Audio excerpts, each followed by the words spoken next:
I thank Minister of State and Secretary General of the Presidency of Guinea. Now I give the floor to Her Excellency Maria Teresa Lazaro, Secretary for Foreign Affairs of the Philippines.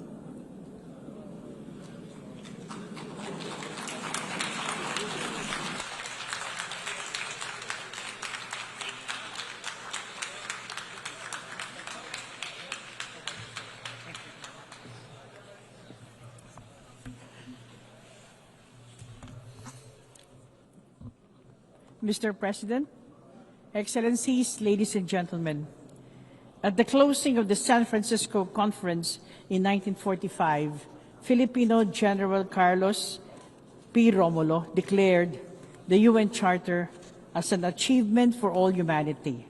It is an accomplishment, he said, that will embrace and protect us at the same time that it liberates the human spirit.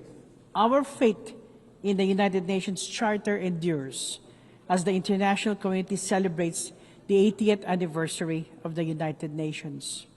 United in purpose, we, the 193 member states of the United Nations, are stewards of this office, of this edifice. It counts on our courage to be equal to the task it bestows on us. The United Nations was born in the rubble of war. We embark on a peace that works not only for the powers of that day, but also for all of humanity, for all time. We forge through the Charter a covenant of just and equitable peace. Yet today, we ponder on the triumphs of this shared journey amidst the jolting clamor for peace and humanity under the very circumstances for which the United Nations was conceived. We must end the suffering of millions who live in starvation and fear in Gaza. Ceasefires must hold. Humanitarian access must be restored without restrictions. Children, women, and innocent civilians must be saved from further violence. Healing must begin. The two-state solution is the only viable diplomatic solution for sustainable peace. We must end the conflict in Ukraine. A just peace is only possible with respect for Ukraine's sovereignty, independence, unity, and territorial integrity. We must double down to address humanitarian crises around the world, looking at their roots and investing in durable solutions. We must protect and assist displaced populations in Sudan, Syria, Afghanistan, the Democratic Republic of the Congo, the Sahel region, of the Rohingyas, and in many other parts of the world. This June, the Secretary General reported that over 40,000 cases of violations against children in armed conflict, the highest recorded in 30 years. This is unconscionable. We owe our children peace. Excellencies, distinguished delegates, as UN founders recognized that peace was the antidote to fragility and uncertainty after the war, this time's call on the United Nations, particularly the Security Council, to make bold decisions. We must forge new pathways for international peace and security. This is a challenge that the Philippines is ready to rise up to as we seek a non-permanent seat in the Security Council for the term 2027-2028. We look ahead to the solemn honor of serving this body. The Philippines is committed to contribute to the Security Council in a manner that takes into account the views and concerns of the general UN membership and other principal organs of the United Nations. We recognize the weight of the responsibility of the Security Council. When it acts for the interest of humanity, it is a fulcrum of change, a force for good, and a bastion of hope for populations trapped in hopeless situations. We seek to be part of it to help advance the cause of global peace with the depth of experience earned from our struggles for peace. In the Philippines, we know that beyond stopping hostilities, peace is a just order with individuals flourishing in dignity at its center. The success story of the Bangsamoro Autonomous Region in Muslim Mindanao, or BARM, tells us that peace building those sometimes arduous and long endows communities their rightful future. Our vision for global peace finds its home in the 1982 Manila Declaration on the Peaceful Settlement of Disputes. Excellencies, distinguished delegates, the UN Charter binds nations in promoting peace and progress in larger freedom. This drives our quest for global solutions to the transcendent challenges that affect nations. New models are needed to achieve equitable, sustainable, and inclusive development. For decades, the UN development system has aided transformation in many nations, including the Philippines. Amidst current funding shortfalls, we must support reforms to help it deliver value to UN member states in tight accord with national priorities, with less bureaucracy and fragmentation. It is regrettable that politics and the demands of war have cut development financing globally, just as we embark in the last mile of the SDG agenda. This has shifted the focus to the roles of developing and middle-income countries as shapers of development solutions. And why not? Together, we are the fastest-growing economies, the largest consumer markets, and the top sources of human capital. Even as we manage our share of economic vulnerabilities within our borders, developing nations are assuming greater responsibility as agents of transformative and inclusive cooperation. We are actively reshaping the global development agenda in the 21st century.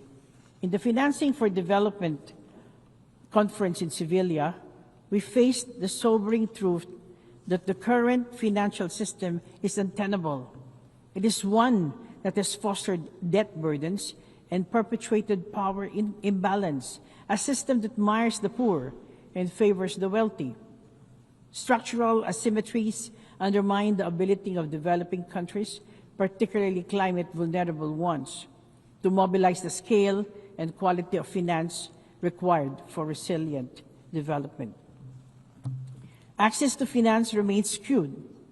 Climate-vulnerable developing countries face borrowing costs that exceed their projected growth rates. The eligibility criteria for concessional finance is tied to outdated income classifications with no account for risks and vulnerabilities faced by many countries that need such lifelines for sustaining their growth. Reforms are long overdue.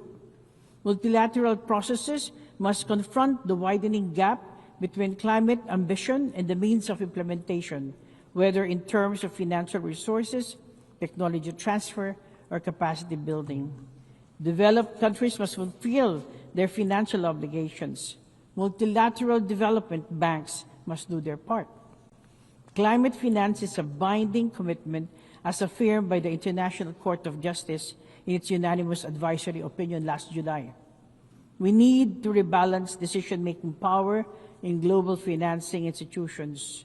Developing countries must be co-architects of systems that determine allocation, eligibility, and accountability. As a maritime country known for its mega biodiversity, the Philippines considers the sustainability of our environmental ecosystem as key to our climate and economic resilience. I am pleased to announce the Philippines' ratification of the BBNJ agreement, and this is in line with our commitment to the rules-based international order and the 1982 UNCLOS. We are determined to advance the just governance of the oceans and the conservation of maritime biodiversity. In our reflection on evolving multilateralism to be more fit for purpose, we must consider progress in the way we account for our stewardship of resources. Our economic models must account for the health of our planet. We must measure our success in promoting development in larger freedom in our accountability to every nation and every person of the community. Societies thrive in diversity and inclusion. Ladies and gentlemen, we stand in the midst of a global revolution of people, of economies, and of technologies. Migration straddles these changes. The movement of people across borders sustain sustains growth in countries of origin, transit, and destination alike. Every day, Filipino migrants across the world are a testament to this. They support health systems, advance education, and boost creative economies. The 1.9 million seafarers are the backbone of maritime trade that accounts for 90% of global commerce. The International Conference on Seafarers, Human Rights, Safety, and Well-being held in Manila early this month affirmed that states and stakeholders are ready to do more for them. As migrants link our nations, their rights and dignity should be a gathering point, not a fault line for governments. Technology is the other defining force of our age, a connector, an enabler, an equalizer. Artificial intelligence offers promise, but carries profound risks. We must help build digital societies that bridges development divides rather than widen them, conforming with safeguards against misuse. Over the last 80 years, the United Nations Charter has served as a wellspring of purpose and action for those who rise equal to the task of delivering its promise. There is no alternative to the United Nations. There is no good global order other than one based on international law and the principle of the sovereign equality of states. A rules-based order is indispensable. To maritime nations such as the Philippines, international law, particularly the 1982 Law of the Sea, is fundamental to our future. While our government vessels and fisher folk continue to be harassed in our own waters, and as we remain the receiving end of illegal, coercive, aggressive, and dangerous actions in the South China Sea, we abide by the UNCLOS as reinforced by the binding 2016 Arbitral Award on the South China Sea. We are committed to diplomacy and other peaceful means to settle disputes. At the birth of the UN, the Philippines actively helped in framing the foundational principle of the Universal Declaration of Human Rights, which states that all human beings are born free and equal in dignity and rights. The early decades of the UN saw the spirited engagement of Filipino diplomats against colonization and apartheid and economic inequality. We have steadfastly strived for justice. For its cause, we have helped manage the front lines of climate diplomacy, from the drafting of the Climate Change Convention itself to the Kyoto Protocol and the Paris Agreement. We have engaged with the fire of a nation familiar with the brunt of devastation, of disasters and extreme weather events. We know the urgency of global action. Justice and equity was our guidepost during the crafting of the WHO Pandemic Agreement. The adoption of this treaty last May was a sweet spot in the Philippines' presidency of the World Health Assembly. Our pledge to peace is unwavering. The Philippines was among the first to respond to the UN call for assistance in the Korean War. A decade later, Philippine troops flew halfway across the globe to aid in peacekeeping operations in the Congo.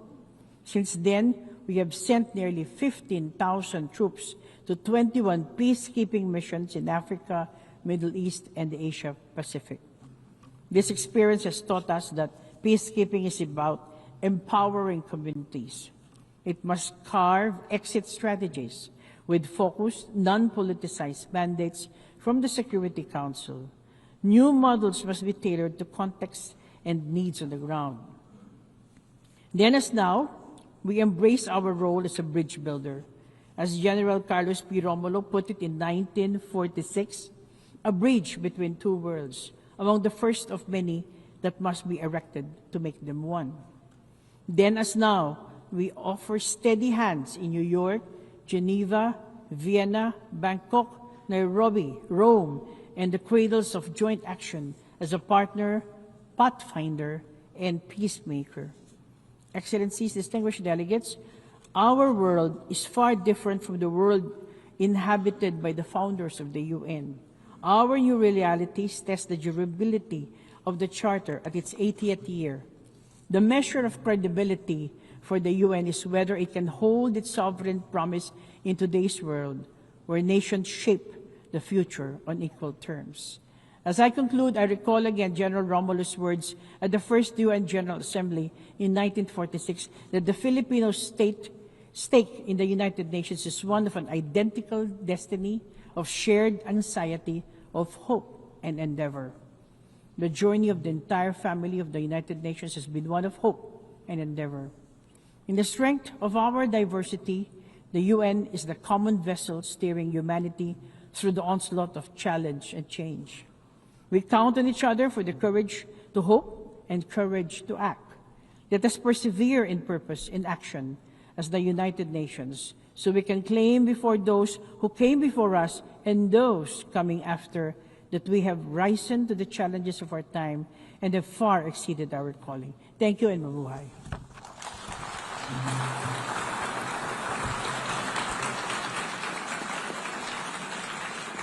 I thank the Secretary for Foreign Affairs of the Philippines. I now give the floor to Her Excellency Lana Nusseibeh, Minister of State for Ministry of Foreign Affairs of the United Arab Emirates.